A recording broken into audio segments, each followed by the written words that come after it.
So for today's project, we're going to need a few things. Some wire, terminal ends, relay box, relays, wire strippers, crimpers, cutters, and some Sharpies. Let's get to it. Okay, so first things first. I am not a professional. This is not my everyday job. It's just something that I kind of know what I'm doing. So follow along, but make sure that you read and understand all of electrical items before you plug things up once you're completed. Alright, so first thing I'm going to do is I'm going to show you what this guy is, and I'm going to kind of draw it out on here so that way you kind of understand what I'm doing, and then once we get a little bit further, hopefully it'll all make sense. So come right back to you in a second once I got something drawn. Okay, so real quick, like this is kind of drawn out to look like the back of the relay box. Okay, if you've ever messed with the relay before, then you will know a few things. So let me grab one of these Sharpies here, and then we're going to draw over here in the corner. So let's pretend, okay, so you got the relay right here. Let's pretend that you can read these numbers on the back. On these 4 pins, you're going to have pin 1, pin 2, pin 3, pin 4. Okay, so one of them is going to be labeled 85, one of them is going to be labeled 87, one of them is going to be labeled 30, and one of them is going to be labeled 86. So the way that relays work, all of these numbers are always the same on a 4-way relay like this. And so for item number 85, this is actually, well, let me come over here to 30. So 30 is going to go to your battery. That's your positive. Then 85 is your negative. And then you come over here to 87, and this is going to go out to your item. And what I mean by item, it could be your light bar, siren box, whatever you want to power up, that is your item. And then 86 is your trigger. So however you're going to turn on and off the power to whatever item is going to come from 86. So that's going to be your switch wire. Alright, so let me erase this, and then I'm going to come over here and talk about this stuff on this side. So first things first, when you're looking at the back of this empty relay box, and once again we're going to pretend like this is it over here, you'll see, and you can get it to where it doesn't have these studs on here, or you can get it to where it only has one stud. And the way that I'm going to have this one wired up is going to be a positive activated wire. You can change it and rewire it to do a negative activated, but I'm going to do a positive. So on this side, this is going to be your power side. So this is going to be fuses, and this is going to be relays. So on this side you can see that there are going to be many fuses that go in here, and then this side's your relays. Grab one of the relays and put it in there. You can kind of see what it looks like. I don't have any fuses right here with me, but I'll show that later once we get it all completed.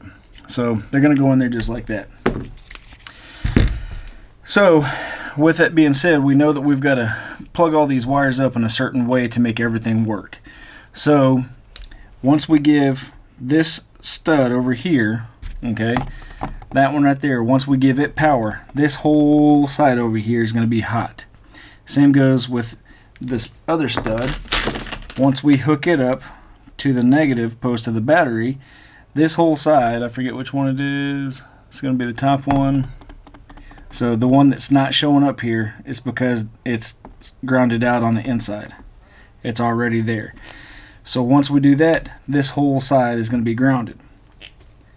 What's cool about it is once you wire it up properly and you look at the relays and everything, once you plug this up, pin number 85 is going to go directly to this one. And I don't know if you can see in here or not, but there's already a terminal in there that is hooked up to the negative post, and that's why it doesn't fall out.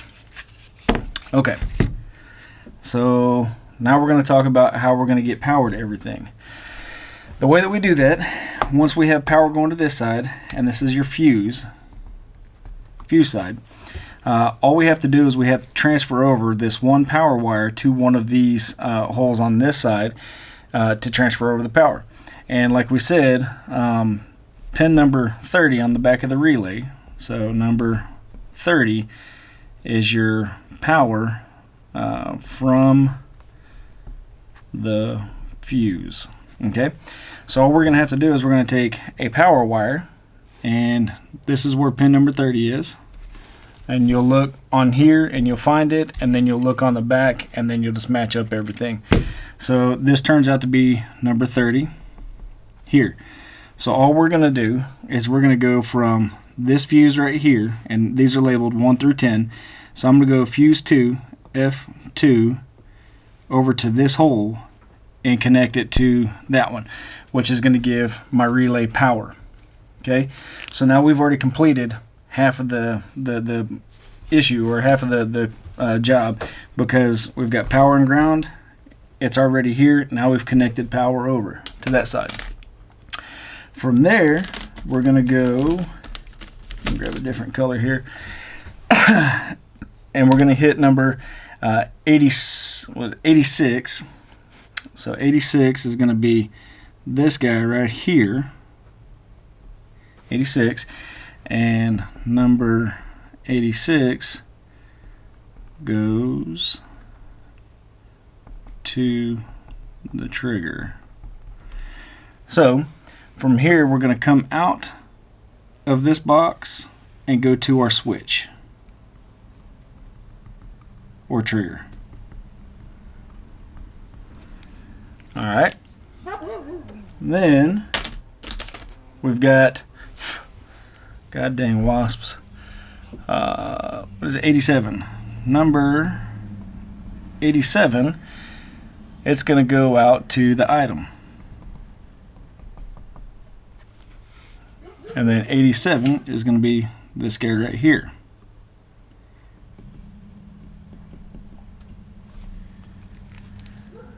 And then last but not least, hang on, that's 4. Yeah, so that's 4. I confused myself.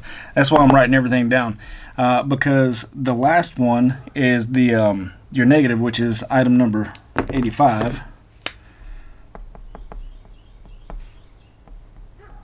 Which is your negative, okay? And once again, that's right here. So basically, all of these in the center here are going to be blocked off with a waterproof rubber grommet. I don't know what their actual name is, but all of these are going to be null and void. Once we do that, every other one of these fuses will be empty, because the way that this is wired up is every one of these fuses is a constant hot. And we're only going to use one of them. We're going to use one of these fuses to go to our controller that's going to control everything. And I'm going to show you all of that once we get there. So that's a real quick rundown of what we've got here. Now I will put some notes on here. And this is what I'm going to do, because you don't want to underpower it. I would stick to these numbers as your minimums to go to stuff. So going from your trigger,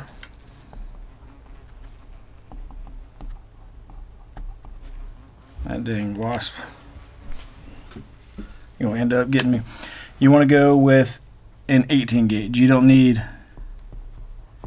anything crazy fancy big, because it's just going to be supplying a little bit of the power. However, going out to your item, so coming from your relay, going to your light bar, going to your siren, going to your winch, going to whatever it is, you want to go with nothing less than a 12 gauge. Okay. Then your jumper wire coming across from your fuse to your relay, and this bee is gonna get me. I'm fixing to mess him up before he messes me up.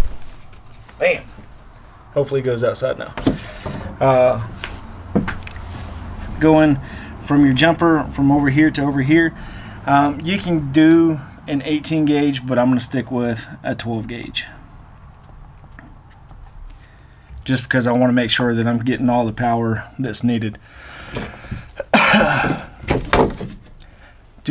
So going out, 2, and then there. And then our ground wire coming off of this stud, I'm going to go with the 10 gauge. And then coming off of the power, I'm going to go with nothing less than a 10 gauge.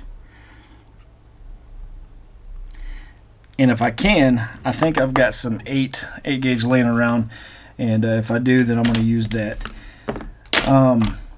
The next step in this process, if you want to do it the way I'm going to do it and make it very custom to your application, you're going to need to go out and measure and find out exactly what the dimensions are and how far of wires you need to stretch to get from point A to point B.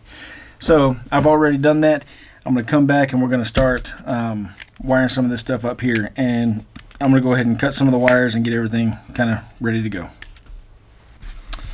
Okay, so after a quick second, what I did is I took some of the wire, and once again, this is the 12 gauge, and I just kind of measured to see what the distance would be to get it to go in, something like that. And I found out that 3.5 inches is plenty of length. So now I'm going to find my terminals that match the 12 gauge, and once I do that, I'm going to strip the end and I'll show you how to crimp those on. And then I'll go ahead and install all of these into the panel. One thing I do want to mention now, in case I forget in a minute, there's a certain way that these pins go in to the housing to lock in. You'll have to look, and I'm not 100% sure, so I'm going to find out here in a second once I do one of them, and then I'll show you the proper way. But you're going to want to make sure that you orient the crimps in the correct direction, so that whenever you plug these wires in, it holds on correctly and it locks into place like it's supposed to. So I'll come right back whenever we get everything else set up on that. Alright, so I got a little ahead of myself. Since we're not using the center spots, I'm going to go ahead and put the plugs in there. This is a waterproof case completely, so we want to make sure that we get these in there. And you can see it's got a little tab on this end. This side has a hole. And all we're going to do is we're going to insert them all the way down, just like so.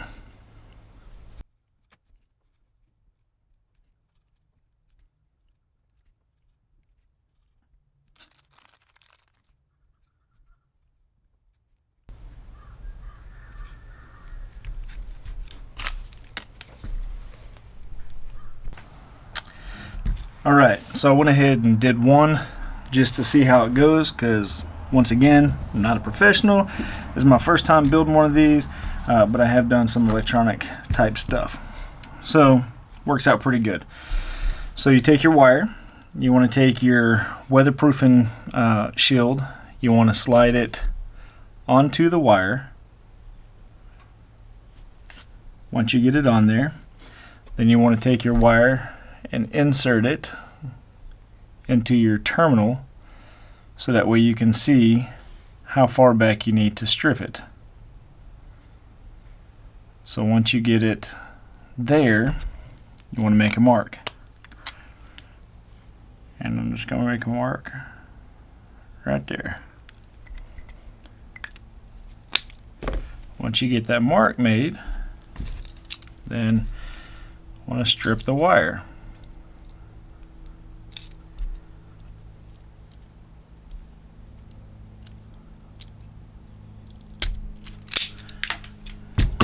Just like that. Once you have the wire stripped, then you'll go ahead and get back in camera here. It's really awkward trying to do this. And you want to insert it into that cavity, but you want to make sure that you have your weatherproof seal pushed up. Okay, so once it's there, hope you can see that. Try and get a little closer. Come on, focus.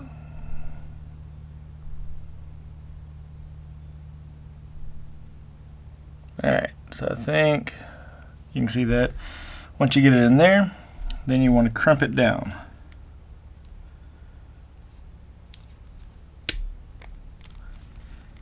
And I start with one size of the crimp, and then I go to the other side to a smaller size to get a better crimp on it.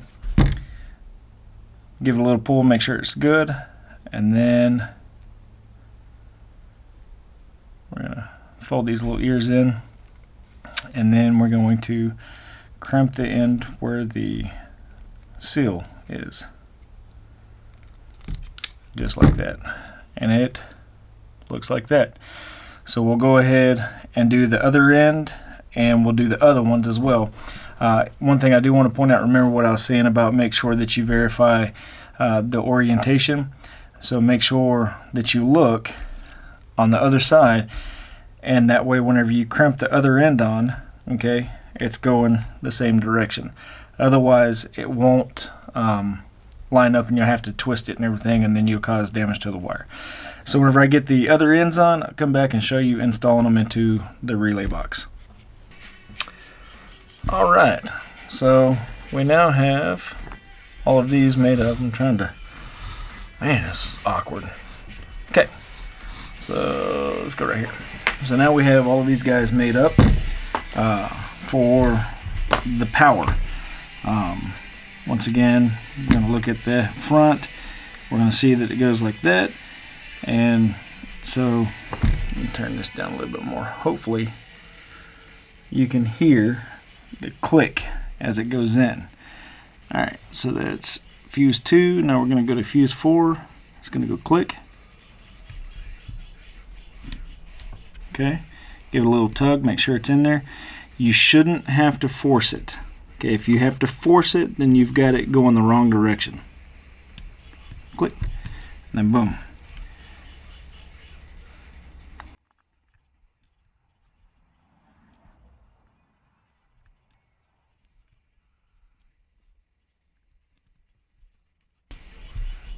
Alright, so now we've got the first portion done.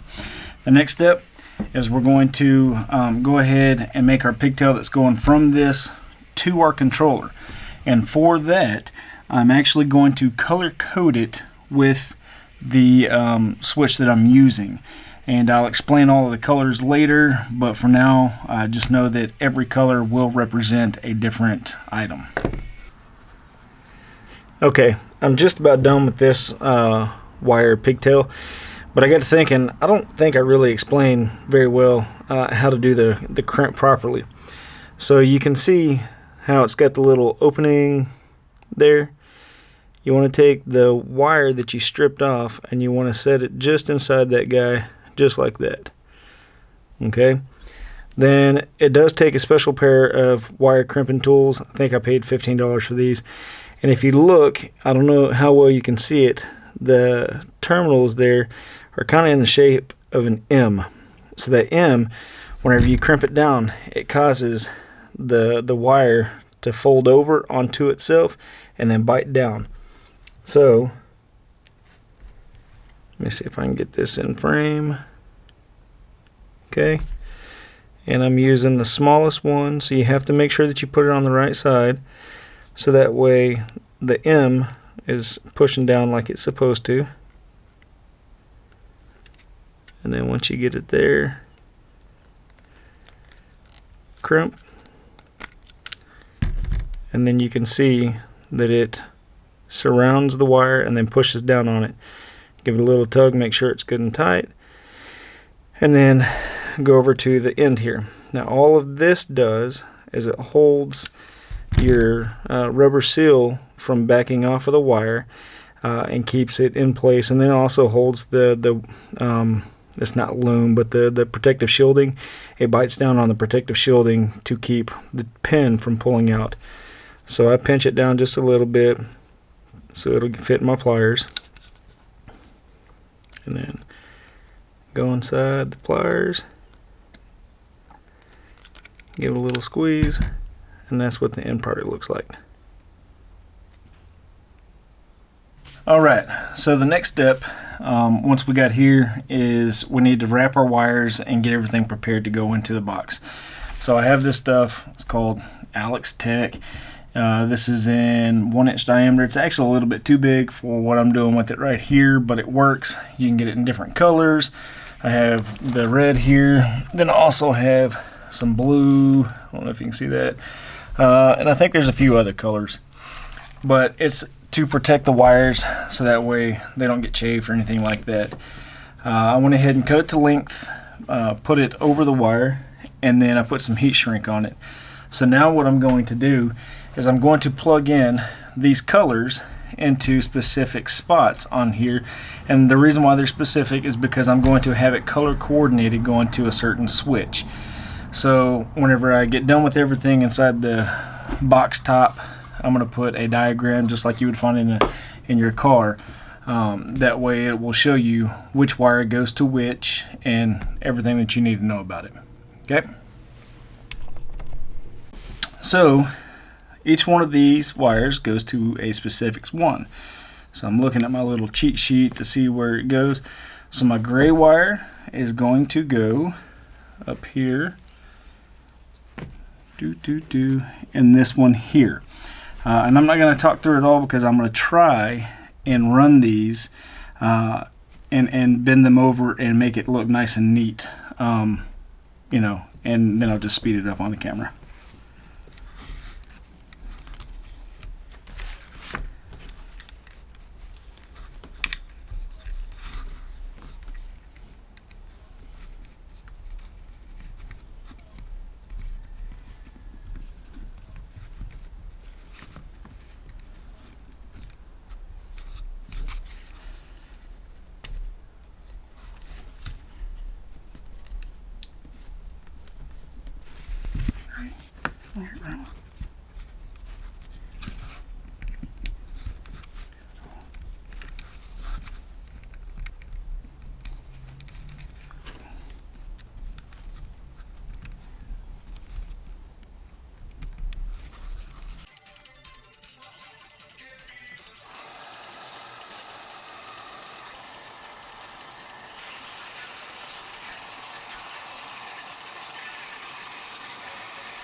Alright, so we're several hours later. I've been tinkering around with this most of the day trying to make it as neat and tidy as possible. And I'm just about there. I'm having to stop because I don't have any more of those plugs to fill the empty holes for stuff that's not going to be used. Some of these fuses here I'm not going to use. So like fuse 9, 7, 5, and 3 will not be used. So I've got to get some more of those plugs. I also need to get a ring terminal so that way I can properly ground my ground wire. And then you probably see this giant mess of white wire here. So what that is remember earlier whenever I told you I spliced the green and the white wire together. Well, just as I was getting ready to finish up all of that, I realized that if I did that, it was not going to work because this is only 5 fuses. My switches is on 6. So even if I activated one switch, or 2 switches would be the same, essentially the same thing. It would be eliminating one. So I cut open everything, replaced the green and the white wire, ran a new white wire and a new green wire, and this is what we have on the back.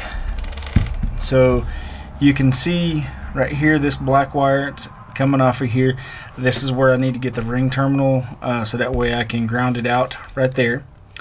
And then coming from there, this will be the main positive side right here, so it's going to go directly to the battery, and then also this will go directly to the battery for a ground, but this is going to be a ground for my switch, and the switch that I'm using is going to be a Phoenix Mini 4200. Really cool. We'll get into that later whenever we go to install it. So anyways, this is going to be one of the wires going directly from the switch, because the Phoenix 4200 can have a total of 21 amps that can run through it, which is the reason why I'm doing this here. If you use all 6 buttons on the Mini 4200, that gives you 3.5 amps per channel. So by doing this, I can use the switch panel as a switch panel. I have relays to protect all of my stuff, plus heavier gauge wire to carry all of the load and to do everything that I want to, and everything's protected. So coming off of here, I thought I had some what was it, gray 10 gauge, or what was it, 12 gauge. I did not have gray 12 gauge, so I put a white wire in here. And then what was the other one? I used a red one. I didn't have, that was supposed to be brown, so I didn't have gray and brown in the 12 gauge, so I used the white wire and red wire. Coming down, you can see I have, and I still got to put some terminals on here because these are not going to be used right now, so I'm going to have 2 switches. They're going to be unused. I don't have anything for them right now, so I just left them short because I don't know where they're going to go. And then if you follow it down, let me zoom out here. Oh, another out. And I'll bring the camera up so you can see a little bit. I have these to where they stretch out to specified lengths. So this green wire is actually going to go up to my driver's side ditch light. This white wire is going to go over to the passenger side ditch light. Yeah, buddy. Then this red wire, which was supposed to be, let's see here, brown. Let me look at my little schematic. Brown. This is going to go over in the engine compartment. I measured it out. I'm going to have to put an end on this because it's not going to be used right now, but there's something that's planning on going on the passenger side of the engine compartment. And then this blue wire is going to go to the light bar. So the wiring that Diode Dynamics sent is all going to get replaced, and I'm going to now use this. Okay, so this is all of my out wires. Get that off to the side. This is going to be the stuff that runs into the cab. Now, I could have ran inside of this one right here. I've got this white wire, the black, and the red for the switch. I could have ran it all inside of here, but like I said, I already ran all of that, and it's poor planning on my part. I probably should go back and take this loom off and run some new loom, and I may do that, but for now I'm just going to leave it like this. So it goes down, and the other end, I've got 2 plugs here, and once again, this is probably why I'm gonna change it out, because I'm not real happy with how that looks. I really think I'd rather run it all inside of one, but I went ahead and put plugs. So you can see the colors on the back of here. They're gonna match up with everything that's on the relay, and it will also match up with what's coming off of the back side of the switch, the Phoenix Mini 4200 switch. And I'm going to wire it up or put plugs on it, and I've got the matching end. It's the same concept as what we're doing over here. Just crimp them down, install them, and then positive and negative, which is the power and the ground for the switch. Like I said, tomorrow I'm probably going to pull this loom off and rerun it through here because I'm not real happy with the way it looks, but we'll go from there. The next part of this will be once we get all of this installed. We'll show you what it looks like installed and how everything goes. I've still got to fabricate a mounting bracket for where I want to put it. Get this up here a little bit so you can see my ugly face. I'm still going to fabricate a mounting bracket for this to mount inside the engine compartment. Once again, I've got to get some plugs to fill the holes that are not being used, and a couple other little things. But essentially, this is done. I'll put links to everything that I purchased to do this in the description. It's not a cheap setup, but if you want to do something that's custom to what you're needing, then by all means, I'd say do this because you can order other things and you're not going to get it exactly the way that you want it. And what I mean by that is custom links for the wires, unless you find somebody who will do it that will cut the wires to specified lengths. You're probably also wondering, well, what about the ground wire off of the item? So what I'm going to do is, coming off of the light bar, I'm going to ground it straight on the vehicle. Everything here is just going to be the positive wire going to, all of this stuff is going to be positive wire to whatever item it is. And it's going to be activated by the switch. I hope I've got enough information on this. I hope it makes sense. I'm going to post the picture of the drawing up so that way you can see it a little better and show my drawings and everything that I did. Planning, there's a lot of planning that goes into it to do it properly, and if you do the planning, then you can have a good turnout. So hope it was worth it. Thanks, guys.